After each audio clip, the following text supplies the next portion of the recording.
Introduction. Masters of Cold. Imagine, it's the middle of winter. You look out the window, a world blanketed in pure white snow. No heaters, no electricity, no gas. You only have wood, stone, clay, and a bit of knowledge. Could you survive this cold? Today, central heating, furnaces, insulation, and air conditioning have made cold a non-threat. But 500 years ago, things were radically different. Particularly in medieval Europe, people devised ingenious and highly effective heating methods to combat freezing winters. Not just fireplaces or ovens, this video will transport you beyond time. You'll learn 10 forgotten heating techniques that outperformed your modern stove. But first, why was warmth so vital?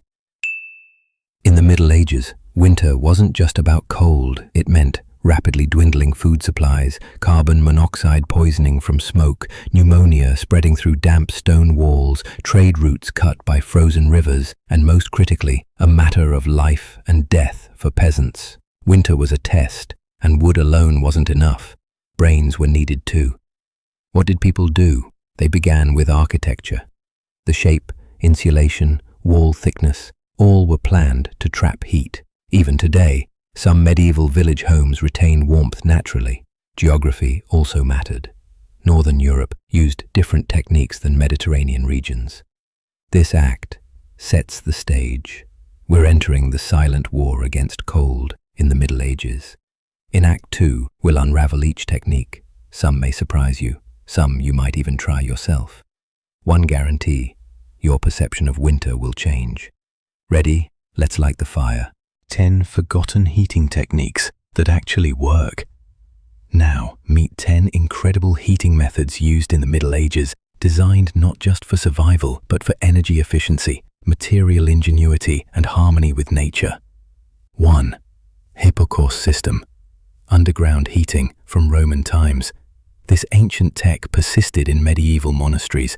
Hot air circulated beneath floors, warming entire rooms, an early version of modern radiant floor heating. 2. Stone wall heat storage. Thick stone walls absorbed warmth from stoves and stored it. They heated slowly during the day after soaking up heat overnight, acting as a smart thermal battery. 3. Heated bricks and stones in beds. They'd warm bricks or stones in the oven, wrap them in cloth, and tuck them into beds, keeping sheets warm for hours. Lighter versions included cherry pit-filled sacks. 4. Winter windows. Transparent horn. Glass was expensive, so animal horns were sliced into thin, translucent sheets and used as window panes. They let in light without letting cold air in. 5. Double doors. Heat traps. Entranceways often had 2 sets of doors, an outer and inner, forming a buffer against cold drafts, a primitive form of vestibule insulation. 6. Body heat and animal warmth without stoves. In stable houses, animals lived downstairs and people lived upstairs. The animal's body heat naturally warmed the living quarters. 7. Wool linings and garment layering. Warmth wasn't just about thick clothes. They layered garments, linen next to skin, wool over that, and fur outside. Wool was also reused as night blankets. 8. Fur curtains and wall hangings. Thick drapes at doorways and windows and woven tapestries on walls served as insulation and psychological comfort. 9. Central hearth culture. Some Central European homes featured a fire pit in the center. A metal plate atop it doubled as a cooking surface. Families gathered around this hearth, the hub of warmth, light, and community. 10. Winter room. Targeted heating. Heating an entire house was expensive, so people designated 1 or 2 rooms as warm rooms, often sun-facing with thick walls. The family stayed there almost continuously during winter. These techniques may be forgotten, but they were effective. In our era of energy crises and sustainability, revisiting them could be wise. Now, let's build a bridge to today. Lost wisdom for modern warmth. How did medieval people get by with no electric blankets, radiators, or insulated windows? Simple. They didn't fight nature, they worked with it. 1. Passive heating. Following the sun, Medieval homes were oriented to the sun. Windows faced south in winter, shaded north in summer. This primitive, passive solar architecture parallels today's green building design. 2. Local materials. Natural insulation. Stone, straw, wood, clay, locally sourced materials that moderated temperature. Layered walls stayed cool in summer and warm in winter. 3. Community heating. Warmth in numbers. Communal living wasn't just social. Human bodies generate heat. Even today, crowds feel warmer than empty spaces. 4. Efficient stoves. Ancestors of rocket stoves. Crafted ovens used minimal wood effectively. Designed with controlled airflow and smoke management, modern rocket stoves build on this principle. 5. Comfort with low heat, smaller spaces. They heated just one room, not the whole house.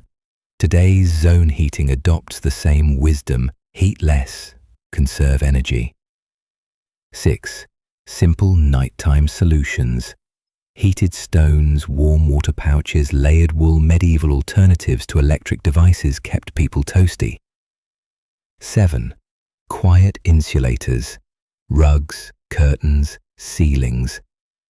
Wall hangings and heavy curtains blocked drafts and echo, crafting a cozy atmosphere still echoed in modern insulation methods. 8. Barn house hybrid. Biological heat source. Living above livestock may sound odd, but it heats naturally. Ecological architecture today explores similar designs. 9. Sustainable practice. Nothing wasted. Ashes became soap or fertilizer, wood was reused, full circle use akin to our zero-waste lifestyle. 10. Mental warmth, cultural adaptation. Warmth isn't just physical. Eating together, storytelling by fire, communal living. Medieval people knew this, and maybe we've forgotten our greatest heater, each other. And so, the wisdom whispers, technology is powerful, but forgotten knowledge may hold the key to sustainable living. The Middle Ages offers more than history, it offers solutions. Now ask yourself, what warms you more? Radiators or an old stone wall and a shared story? Up next, we'll explore another forgotten medieval innovation. The past is closer and richer than we may think. If you enjoyed the video, don't forget to like and subscribe to stay with us on this journey. Let's keep uncovering the secrets of the past together. Hit the bell icon so you will be the first to know when the next episode drops.